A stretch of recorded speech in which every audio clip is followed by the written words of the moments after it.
Muito bem. Doutora Cristina Gonçalves, só para terminar um bocadinho, só mais algumas palavras suas antes de passarmos à próxima participante.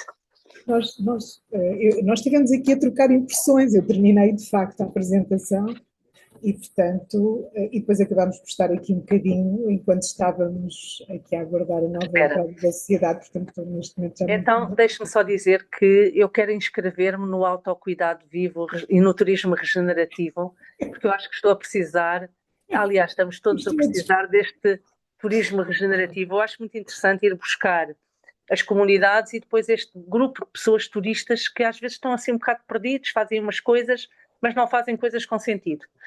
E eu acho esta experiência é muito de literacia em saúde, porque junta aqui a experiência sensorial, que nós sabemos que é emoção e razão.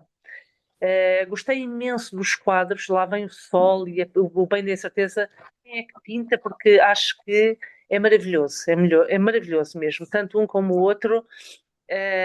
Parabéns ao artista, não sei quem será, mas tanto o da incerteza, que foi pintado pelos vistos o ano passado, como lá vem o sol, a riqueza das cores, a profundidade de ficar a olhar para a arte é extremamente importante para a nossa maturação emocional.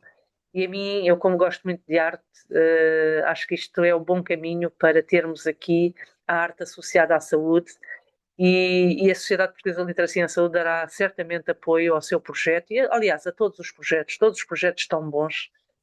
Vocês contem com a Sociedade Portuguesa de Literacia em Saúde, porque, de facto, desde a parte da linguagem inclusiva ao validamente da doença mental, reconhecer e apoiar o cuidador informal, as mochilas, a nota 5 para as mochilas com dados tão concretos, e agora este investimento tão interessante no autocuidado regenerativo parece muito, muito importante mesmo.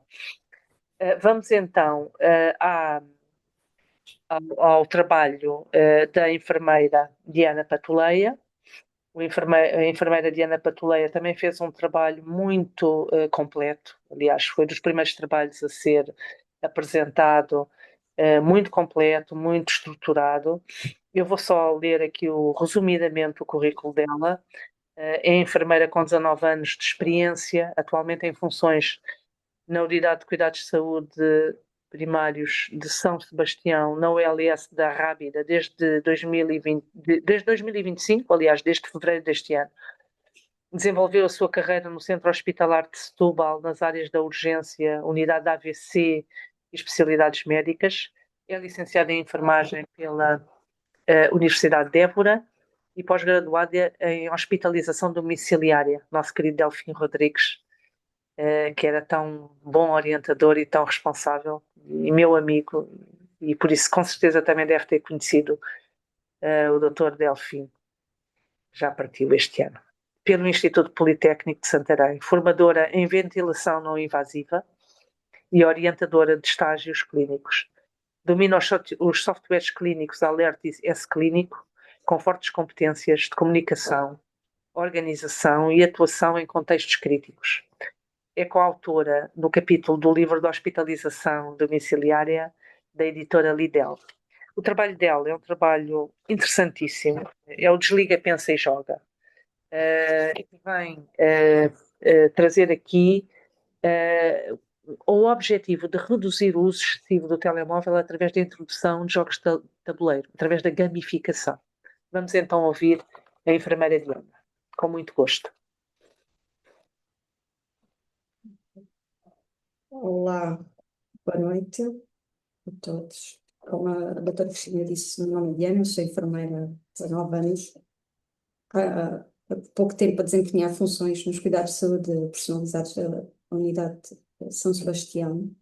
Este projeto surge inicialmente de uma ideia como mãe de uma pré-adolescente e de uma criança de 9 anos que enfrenta os desafios da sociedade, que é o uso dos telemóveis, e tentar limitar esse uso através da implementação e introdução de hábitos saudáveis como os jogos de tabuleiro, sendo estes uma ferramenta importante e muito poderosa na redução desse mesmo uso dos telemóveis.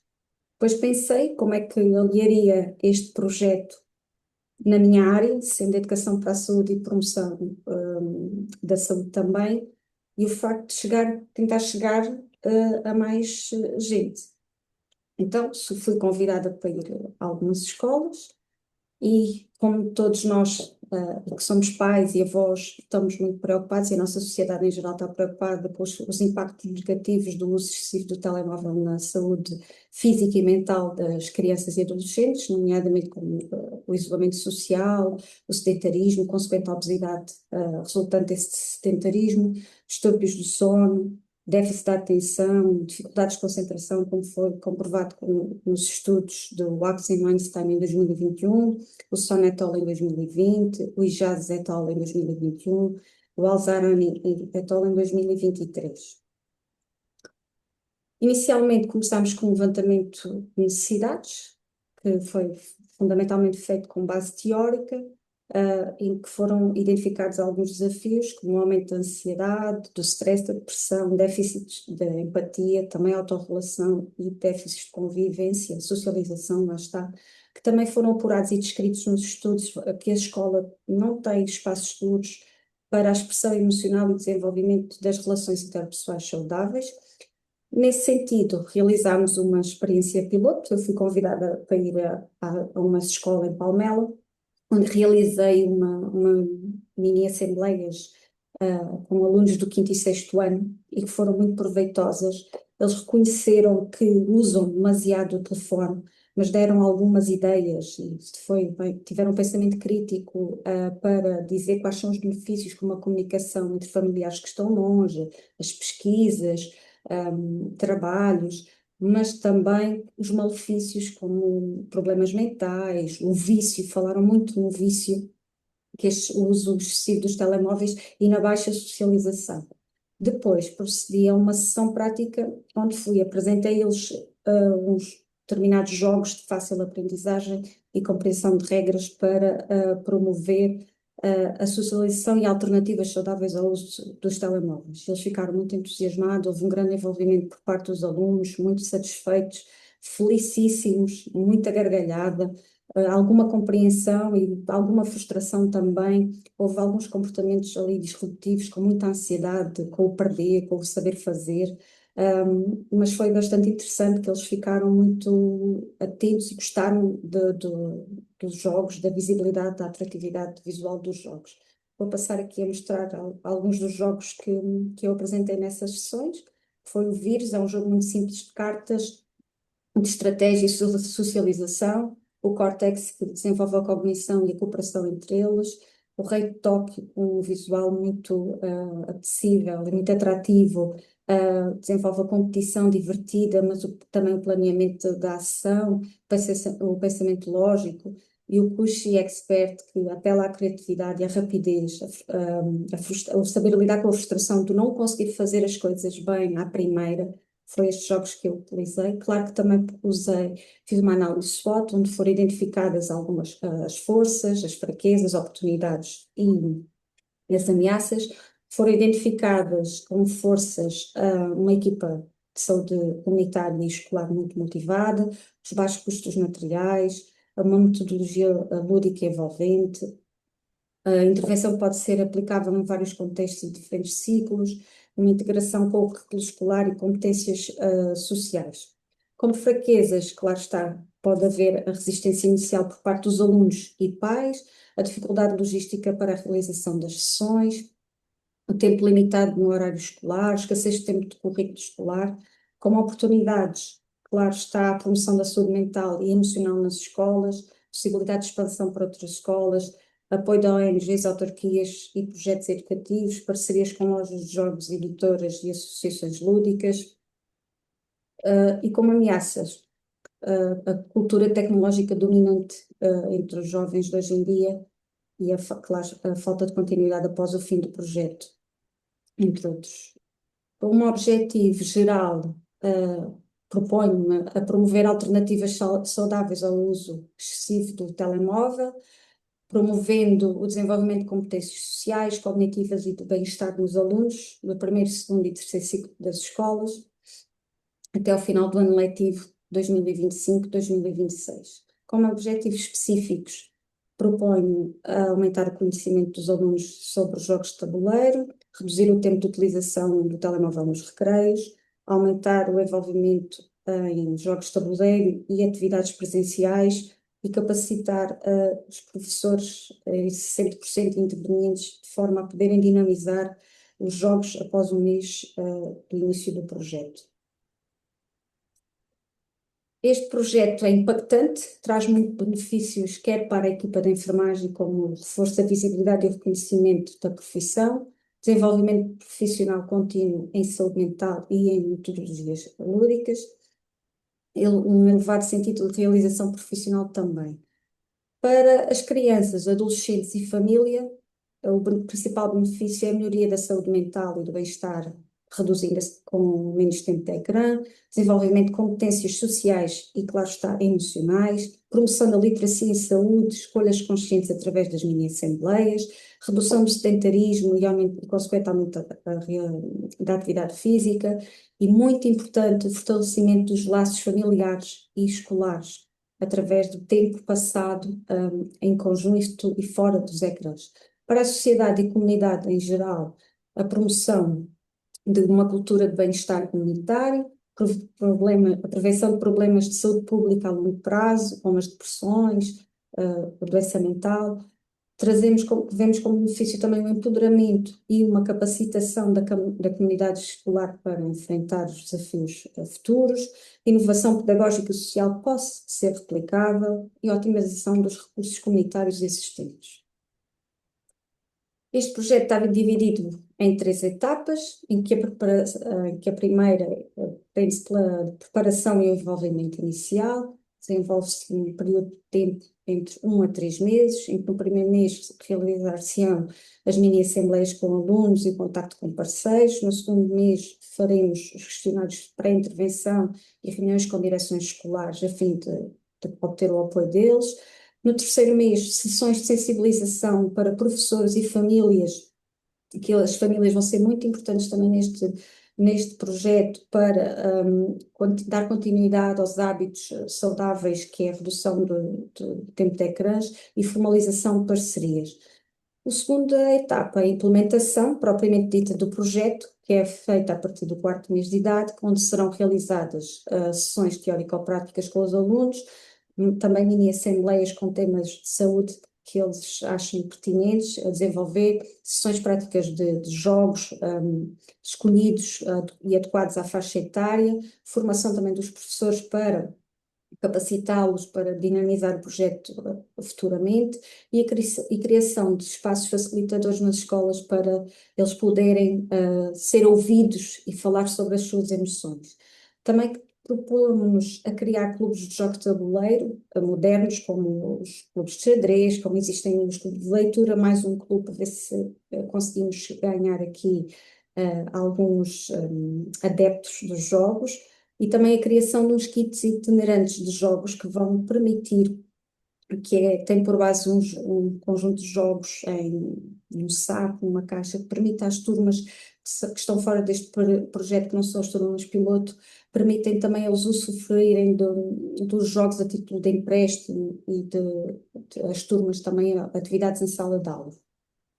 A terceira etapa é a monitorização e avaliação, que a monitorização e a avaliação será feita ao longo de todo o projeto, e este projeto encerrará com a entrega do relatório final às escolas participantes e entidades também participantes. Aqui está o cronograma um pouco mais atabulado, mais esmiuçado. Este projeto foi delineado para um período de 9 meses, podendo ser adaptado às diferentes realidades das escolas que vão entrar no projeto, em que no primeiro mês se desenvolvem as reuniões de articulação com as direções das escolas, também a aplicação dos questionários de pré-intervenção, depois o segundo mês a identificação de potenciais parceiros, a realização das mini-assembleias, realização das sessões com os professores e os familiares, os pais e a carreira de educação, e por aí adiante até terminarmos no 9º mês, onde terminará com a entrega do relatório às escolas e entidades.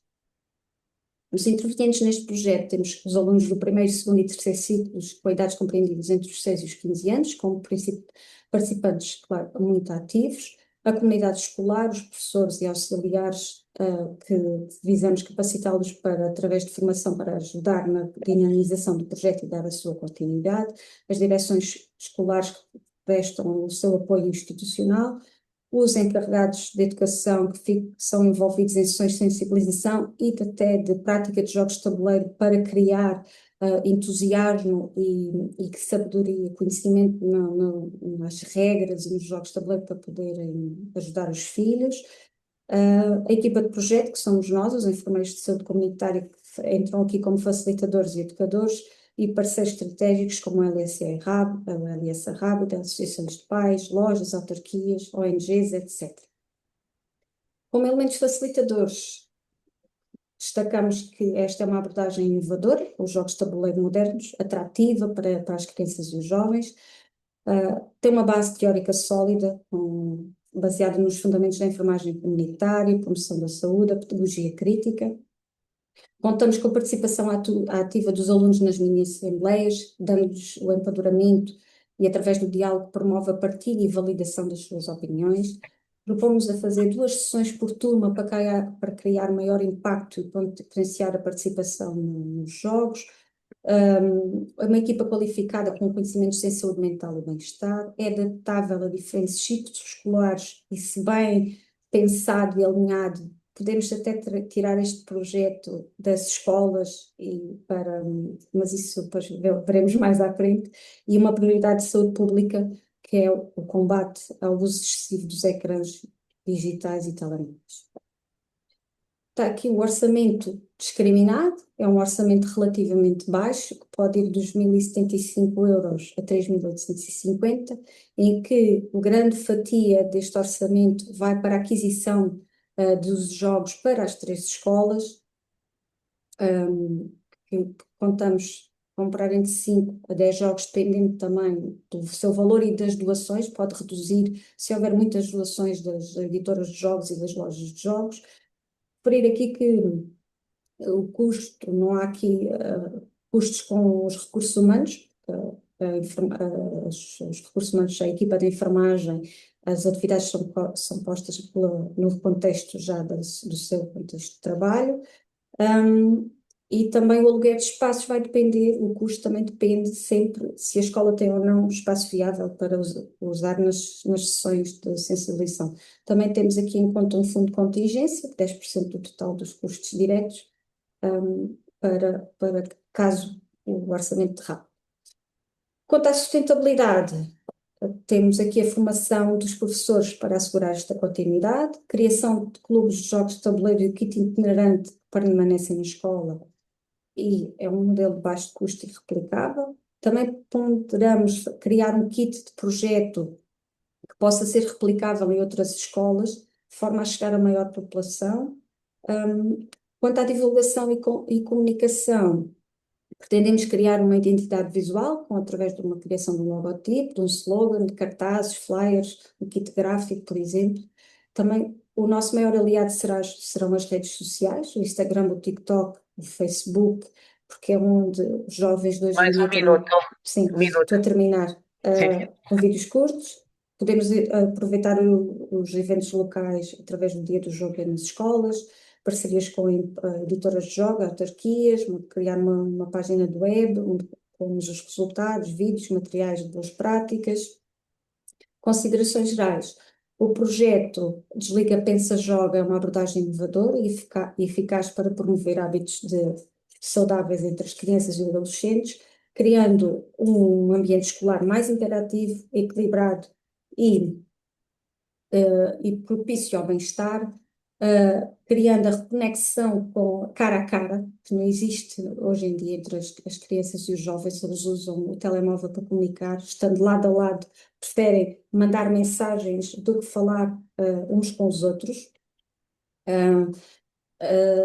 E por isso este projeto acho que será uma grande ferramenta dinamizar e tirar os jovens do ecrã. Deixo-vos com esta frase, que a vida é feita de lições vividas fora dos ecrãs, onde o jogo ensina e a diversão transforma. É adaptado de Ralph Waldo Emerson, para pensarmos um bocadinho. Deixo também aqui as referências bibliográficas. Muito bem. Muito interessante mesmo. A enfermeira Diana, desde o início eu achei este projeto interessantíssimo.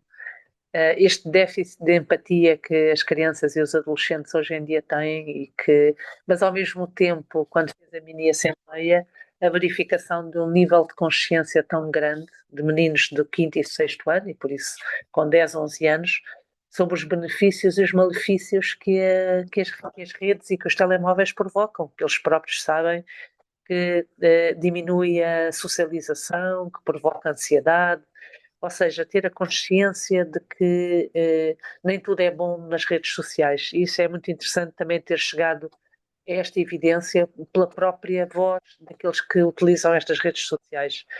Por outro lado, a sua intervenção na parte da gamificação é muito interessante. A gamificação é um caminho de sensibilização e de literacia em saúde. Chegou aqui ao ponto até de fazer o orçamento, é o primeiro trabalho que tem o orçamento, e isso também é muito interessante, pondera o que é que custa. Eu incluiria também o valor dos profissionais, porque vocês também, quando estão, também têm um valor hora e que também tem que ser pago, e por isso também tem que se incluir esse valor, é mais do que justo, não é? Estão ali a produzir capital intelectual e por isso também tem um valor.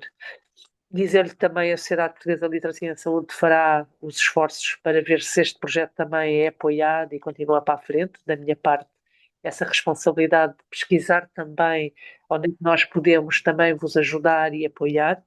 E por isso, muitos parabéns por este Desliga, Pensa e Joga, porque jogar também é transformar. Muitos parabéns. E vamos então agora à última apresentação, não menos importante, da enfermeira Adriana Almeida, da Médicos do Mundo. Vou só resumir o currículo dela, que apesar da juventude já tem um currículo bastante avançado e bem estruturado. É enfermeira especialista em enfermagem comunitária desde 2023, a especialização há 2 anos.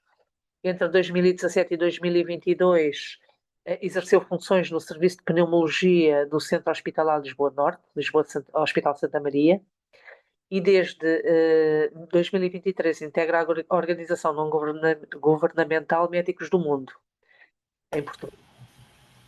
Em março de 2025 assumiu a coordenação do projeto Beato Cuida e tem especial interesse na intervenção junto das populações vulneráveis, bem como no trabalho na área dos comportamentos aditivos, em foco na redução de riscos e minimização de danos, assim como na prevenção. Tenho acompanhado o trabalho da enfermeira Adriana, também é sócia da Sociedade Portuguesa de Literacia em Saúde, tem uma excelente intervenção nestes domínios e outros, e hoje o trabalho dela vai ser assenta a cuidar com dignidade. Capacitação dos profissionais para o cuidado da pessoa adulta mais velha em situação de sem-abrigo. Isso, muitíssimo interessante. Muito obrigada, enfermeira Adriana. Estamos prontos para ouvi-la. Obrigada. Conseguem ver a apresentação? Sim. Então, pensei neste projeto, que é um piloto, porque não existe, pelo que procurei, não existe ainda nada semelhante. Cuidar com dignidade, capacitação de profissionais para o cuidado da pessoa adulta mais velha em situação de sem-abrigo, porque ao longo dos últimos meses temos alguns colegas de outras instituições que trabalham em centros de acolhimento para pessoas em situação de sem-abrigo, que têm reportado o aumento do número de pessoas idosas, da pessoa adulta mais velha, nestes centros de acolhimento.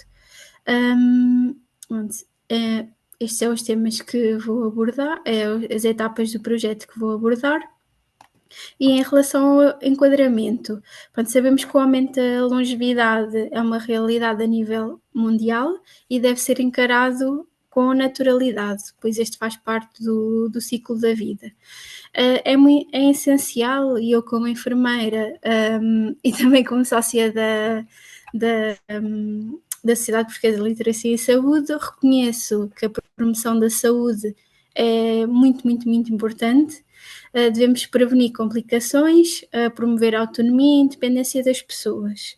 Em 2050, Portugal será o país mais envelhecido da União Europeia. 23,4% da população tem mais de 65 anos e 24,5% da população em Lisboa, no Concelho de Lisboa, tem mais de 65 anos. Havia uma notícia que eu depois acabei por não colocar, porque agora já está um pouco desatualizada, que Lisboa era a capital europeia mais envelhecida em 2017. Atualmente está a Itália está aqui a par com Portugal. Pronto, segundo os censos de 2021, sabemos que 182 idosos, que tínhamos 182 idosos por cada 100 jovens. As projeções são que em 2080 teremos 300 idosos por cada 100 jovens. Atualmente, 37,8% da população que tem 80 ou mais anos vivem sozinhos, e que em Lisboa 12% dos adultos mais velhos relatam sentir-se socialmente isolados. Pronto, isto são dados gerais relativos à população adulta mais velha. Sabemos que o envelhecimento envolve alterações físicas, cognitivas e emocionais que muitas vezes afetam a qualidade de vida, sendo muitas vezes visível a perda de autonomia, as dificuldades na mobilidade e as alterações da memória. Eu, estando neste momento a trabalhar num projeto na área do envelhecimento, trabalhamos muito a questão do aging in place. Atualmente acaba por se traduzir no envelhecer no local certo. Pronto, o que nós sabemos que o local que não é certo para se estar é na rua. E é por isso que decidi abordar também esta questão, porque as pessoas em situação de sem-abrigo são aquelas que, independentemente da sua nacionalidade, origem racial, étnica, religião, idade, sexo, orientação sexual, condição socioeconómica e condição de saúde física e mental, se encontram em situação de sem-teto e situação de sem-casa. Este é um conceito um pouco mais complexo, eu decidi colocar assim. Posso dar o exemplo de uma pessoa que seja considerada sem teto, aquelas pessoas que podem estar a pernoitar, por exemplo, na Gar do Oriente, e sem casa. Damos, por exemplo, o exemplo de uma casa que tenha sido ocupada em ruínas, pronto, que mais ou menos, isto tem várias especificidades, o conceito não é assim tão simples, pronto, mas assim de uma forma exemplificada é esta a diferença. Pronto, em 2023 foram registados 13.128 pessoas em Portugal continental em situação de sem-abrigo, e estes dados são apenas registados no dia 31 de dezembro de 2023, ou seja, a estratégia nacional para a pessoa em situação de sem-abrigo, eles fazem este registro do número de pessoas em situação de sem-abrigo através do contacto com as equipas e tentam perceber no dia 31 de dezembro qual o número de pessoas que estavam em situação de sem-abrigo. Claro que pode acontecer existirem mais pessoas em situação de sem-abrigo porque naquele dia não estavam registadas na equipa. Na área metropolitana de Lisboa foram identificadas 4.871 pessoas e 10% destas pessoas, que são quase 500, têm idade superior a 64 anos. Então, qual é que é a problemática? Podemos pensar que são apenas 500 pessoas, mas os colegas então relatam a falta de capacidade dos centros de acolhimento para acolher estas pessoas. Em Lisboa não existe uma resposta estruturada ou ajustada a esta realidade. Muitas vezes as pessoas vêm de outros concelhos, como por exemplo Loures ou Odivelas, para serem integradas em centros de acolhimento em Lisboa, porque não existem centros de acolhimento nesses concelhos. Muitas vezes a Rede Nacional de Cuidados Continuados e Integrados também não consegue dar a resposta a estes casos. Muitas vezes, quando estas pessoas são hospitalizadas, tenta-se procurar uma resposta mais adequada, porque tiveram um agravamento de saúde, também não é possível, não se consegue. Pronto, e as estruturas residenciais para idosos têm limitações em integrar estes utentes, e muitas vezes um dos motivos principais são o consumo ativo de substâncias psicoativas. Outros casos pode ser algum tipo de doença mental. Então, os centros de acolhimento integram, os centros de acolhimento para pessoas em situação de sem-abrigo oferecem então abrigo, alimentação e apoio social, psicossocial, a pessoas que se encontram numa situação de grande vulnerabilidade, sem teto. Estes centros contam com equipas multidisciplinares e os colegas, então, as equipas referem uma preparação limitada para o cuidado a pessoas adultas mais velhas. Pronto. Os centros de acolhimento estão, mesmo a nível estruturais, preparados apenas para pessoas independentes e para pessoas que estejam com todas as capacidades.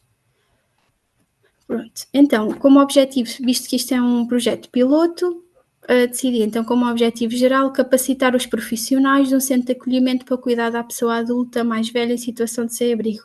Existem inúmeros centros de acolhimento em Lisboa, assim de repente lembro-me posso dizer que são uns 9, alguns muito específicos, por exemplo, temos um centro de acolhimento para pessoas que estão apenas há um mês em situação de sem-abrigo, temos outros que têm outras regras, pronto. Mas neste momento não existe nenhum que seja adaptado à pessoa adulta mais velha. Pronto, como objetivos específicos, estes são iniciais, porque depois, consoante as necessidades identificadas, iremos ajustar. Mas será que mapear as competências que necessitam de ser desenvolvidas ou aprimoradas para atender às necessidades dos profissionais que intervêm neste cuidado, explicar o processo de envelhecimento, destacando as suas dimensões biológicas, psicológicas e sociais, com foco nestas especificidades desta população, promover a desconstrução de estereótipos sobre a pessoa adulta mais velha, valorizar a sua dignidade e incentivar as atitudes empáticas e respeitosas. Portanto, e explicar também as respostas existentes na comunidade, que apesar de não serem muitas, portanto, por vezes as equipas não têm conhecimento, porque também estas equipas não trabalham pessoas adultas mais velhas, trabalham pessoas em situação de sem-abrigo, identificar recursos, serviços e lacunas, então, na intervenção. A equipa, então, a população-alvo são os profissionais, aqui, como é um projeto piloto, iria começar por um centro de acolhimento. Pensei num centro de acolhimento em que a Médicos do Mundo é responsável pela parte de saúde, pelo departamento de saúde, apesar de ser gerido por outra organização. E a população-alvo deste projeto seriam os profissionais, então, do centro de acolhimento, que podem ser assistentes sociais, psicólogos, os monitores, os seguranças, cozinheiros, motoristas, pessoal de limpeza, pronto, toda a equipa que trabalha neste centro. Pronto, a equipa que ficaria responsável pelo projeto seria enfermeiro, psicólogo, assistente social e médico, também uma equipa multidisciplinar para dar a conhecer toda a vertente pronto, deste projeto, que não é apenas limitado ao... Não queremos apenas explicar quais são as alterações físicas, não é? Todas as alterações que decorrem do envelhecimento. Pensei no modelo de sistemas de Betty Newman como referencial teórico, porque acaba por trabalhar o sistema, o ecossistema e fontes de stress que podem ser a falta de conhecimento sobre este tema, e claro que não podemos esquecer que temos de integrar o Plano Nacional de Saúde, o Programa Nacional de Saúde Mental e o Plano de Ação de Envelhecimento Ativo e Saudável. Aqui foi um cronograma que foi pensado assim de uma forma muito breve. Pronto, inicialmente seriam 6 meses. No primeiro mês será a definição do problema e justificação do projeto, que acaba por ser um pouco elaborar o que já está aqui feito. Depois, no segundo mês, seria a apresentação do projeto aos parceiros e à instituição, caso aceite iniciar o projeto. Neste mês também ainda tentar fazer a identificação das necessidades. Pensei, isto depende também um pouco da disponibilidade da equipa, mas poderia ser a aplicação de um questionário, ou também pensei numa atividade tipo World Café, porque depois acabamos por ficar sempre com... O World Café é uma atividade que eu acho que funciona muito bem e que acabamos por ficar para definir um diagnóstico, dá-nos informação muito importante e muito diversificada. Pronto, depois a seguir seria então definir o diagnóstico deste grupo e definição de prioridades. Depois iríamos iniciar a nossa intervenção e aí poderia ser através, consoante também do que definirmos, sessões de educação para a saúde, pronto, atividades mais ajustadas àquilo que a equipa sinta que tem lacunas no seu conhecimento. O último mês será para a avaliação destas sessões, deste projeto, e também para perceber se este projeto poderia ser implementado noutros centros de acolhimento. Pronto, e aqui já vai de encontro à sustentabilidade. Pronto, tendo em conta que temos muito mais centros de acolhimento em Lisboa, pronto, caso faça sentido, acho que aí sim deveríamos avançar para os outros centros de acolhimento e aí já apresentar valores, pronto, porque realmente aqui numa fase inicial seria feito com recurso a voluntários, com pessoas da equipa que iriam despender do seu tempo de trabalho, mas que a longo prazo também deveríamos justificar o nosso valor, o nosso trabalho, e aí pedir então apoio financeiro. Outra coisa que também é muito importante, um projeto piloto deste tipo, é que através destas atividades, principalmente ali na questão da intervenção, o objetivo seria também ficar com documentação, pronto, que pudessem ser transformadas em recomendações para serem apresentadas a nível político, tanto local, na Câmara, como até a nível nacional, pronto, se abrangêssemos vários centros de acolhimento. Isto porque acaba por ser uma problemática que ainda não é bem reconhecida. Há uma associação que é a Vitae, que está a fazer um trabalho nesta área, vai ser apresentada em breve com os números exatos da pessoa em situação de sem-abrigo mais velha, a partir dos 65 anos, mas realmente as equipas que trabalham na rua estão muito, muito preocupadas e com esta situação de vermos pessoas, e tendo em conta a situação habitacional em Lisboa, que cada vez vemos que está mais complicada, vemos pessoas cada vez mais velhas a pernoitar na rua e a ficar na rua. E isto é algo que realmente nos preocupa. Depois aqui na intervenção, também utilizar as redes sociais e a comunicação social para partilhar aquilo que é elaborado e também para trabalhar esta questão do estigma para a pessoa adulta mais velha e também em situação de sem-abrigo. Os parceiros seriam, claro, a Médicos do Mundo, as instituições responsáveis pela gestão dos centros de acolhimento em Lisboa, o NEPISA, que é quem dá todas as recomendações a quem trabalha na área, Santa Casa de Misericórdia de Lisboa e a Câmara Municipal de Lisboa, claro. Em relação... Ok, então é só mesmo terminar aqui a análise que fiz SWOT. Pronto, as forças são a existência de uma equipa qualificada, pronto, fraquezas é já a sobrecarga de trabalho que temos e uma ausência de recursos financeiros, as oportunidades, o envolvimento de equipas multidisciplinares, porque são estas pessoas que nos relatam que têm estas dificuldades, e é por isso que eu acho que eles receberiam o nosso projeto com motivação, a boa relação que temos com parceiros.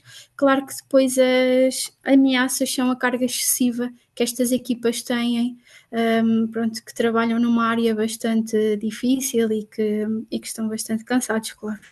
pronto, aqui as referências bibliográficas, e deixo só aqui uma tirinha da Mafalda, que é a criança rebelde, não é? Que não usa o discurso mais adequado neste caso, mas que nos faz lembrar que, apesar de sermos da pessoa adulta mais velha, independentemente do seu contexto, estando a dormir na rua, seja consumidor ou não, temos sempre muito a aprender com elas. E é o que eu tenho nestes últimos 2 anos, tem sido muito gratificante trabalhar com estas pessoas. Pronto, e é só, obrigada. Muito interessante, muito interessante. Acabámos aqui também com chave de ouro mesmo. O ser digno, não é? O ser digno é o direito a ter respeito. O ser digno é ser insubstituível. E não tem valor, não tem preço.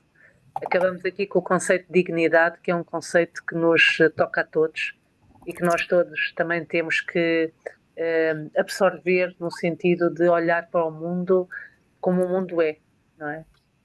Com esperança, mas ao mesmo tempo percebendo esta realidade que há muita gente, muitas pessoas que estão em enorme carência, enorme vulnerabilidade e que ainda há um certo medo, um certo estigma por essa vulnerabilidade de tocar, de falar, e sobretudo uma pessoa que quase não tem rede nenhuma, que é a pessoa sem abrigo e sobretudo a pessoa mais velha, gera aqui uma reflexão muito profunda e acho que foi mesmo intencional pôr a enfermeira Adriana Almeida no final para pensarmos todos sobre isto. Todos os vossos trabalhos foram maravilhosos, foram incríveis, vocês fizeram aqui um esforço enormíssimo.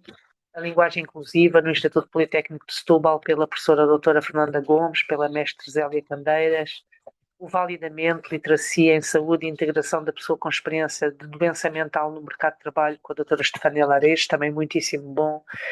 O da enfermeira Angela Pinto, reconhecer e apoiar o cuidador informal, capacitação da equipa de saúde familiar.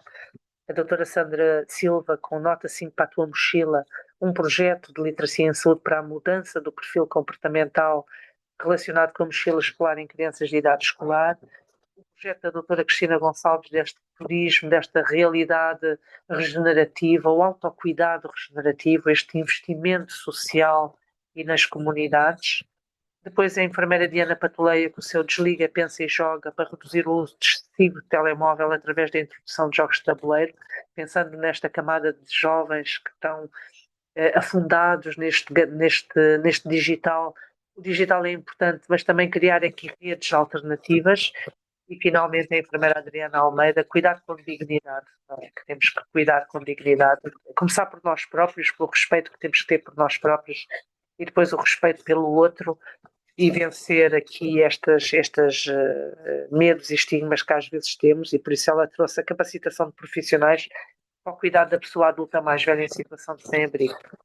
Termino este evento agradecendo-vos a todos, a todas. Vocês fizeram um esforço muito bom, muito estruturado, muito bem pensado. Dizer que também da parte da Sociedade Portuguesa de Literacia em Saúde há sempre porta aberta para falar dos vossos projetos, para vos ajudar, para vos apoiar, eventualmente até para descobrir aqui caminhos de implementação, de financiamento, de apoio. Contem também comigo, em particular, e com a sociedade. Muito obrigada a todas e também por estarem aqui esta tarde.